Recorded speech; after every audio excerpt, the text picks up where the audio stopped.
Sunday இன்னைக்கு காலையில் டிஃபனுக்கு இட்லியும் சாம்பாரும் ரெடி பண்ணியிருந்தேன். இன்னைக்கு நைட்டு ஒரு ஃபங்க்ஷன் வீடு இருக்குது. அதுவும் மதுரை பக்கத்தில் இருக்க சமயநல்லூரில் இருக்குது.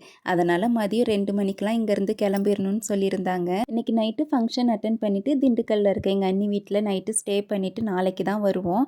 அதனால் ஒரு 2 செட்டு ட்ரெஸ்ஸு மட்டும் எடுத்து வச்சுருந்தேன். ஃபங்க்ஷனுக்கு கிளம்புறதுனால வீட்டில் இருக்க சின்ன சின்ன வேலைலாம் இன்றைக்கி பார்க்க முடியல. இன்றைக்கி காலையில் டிஃபன் சாப்பிட்டுட்டு கிச்சன் கவுண்டர் டாப் மட்டும் க்ளீன் பண்ணியிருந்தேன். இன்றைக்கி மதியம் லஞ்சுக்காக மட்டன் வாங்கிட்டு வந்திருந்தாங்க. பாதி மட்டன் மட்டும்தான் இன்றைக்கி எடுத்து கிரேவி வச்சுருந்தேன். காலையில் வச்ச சாம்பாரும் இருந்தது. அதனால் இதை திக்கான கிரேவி மாதிரி ரெடி பண்ணியிருந்தேன். குக்கரில் தான் வச்சுருந்தேன். அதுவும் அவசரமாக ரெடி பண்ணியிருந்தேன். ஆனால் டேஸ்ட் வந்து சூப்பராக இருந்தது. இன்றைக்கி 12:30க்கெலாம் லஞ்சு சாப்பிட்டுட்டு கிளம்ப ஆரம்பிச்சிட்டோம். இங்கேருந்து அங்கே போகிறதுக்கு 4 மணி நேரம் ஆகும். நான் லினன் டிஷ்யூ சாரீ தான் வேர் பண்ணியிருந்தேன். பாப்பாவும் ஒரு பக்கம் கிளம்பி முடிச்சிட்டா.